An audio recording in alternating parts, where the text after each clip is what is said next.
வேளாங்கண்ணி புனித ஆரோக்கிய மாதா பேராலயத்தின் ஆண்டு பெருவிழா கொடியேற்றத்துடன் கோலாகலமாக தொடங்கியுள்ளது. நாகை மாவட்டம் வேளாங்கண்ணியில் உள்ள புனித ஆரோக்கிய மாதா பேராலயத்தில் சிறப்பு பிரார்த்தனைகளுக்கு பிறகு தஞ்சை மறை மாவட்ட ஆயர் சகாயராஜ் கொடியேற்றி வைத்தார். கொடி மெல்ல மெல்ல காற்றில் அசைந்தபடி கொடிமர உச்சியை அடைந்ததும் பக்தர்கள் மரியே வாழ்க என சரண கோஷம் எழுப்பினர். வானவேடிக்கையுடன் பேராலயத்தில் மின் விளக்குகள் ஒன்று சேர உலர்ந்தது அங்கிருந்தவர்களின் கண்களுக்கு விருந்தாக அமைந்தது.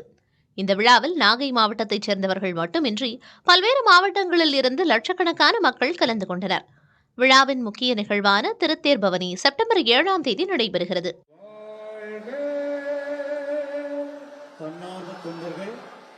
இதேபோல் சின்ன வேளாங்கண்ணி என அழைக்கப்படும் சென்னை பெசன்ட் நகரில் உள்ள புனித ஆரோக்கிய அன்னை பேராலயத்தில் 52வது ஆண்டு விழா கொடியேற்றத்துடன் தொடங்கியது.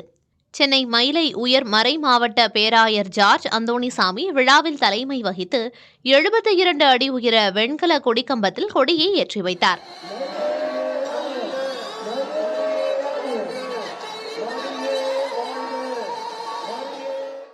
அதன்பின் சிறப்பு கூட்டு திருப்பலி நடைபெற்றது.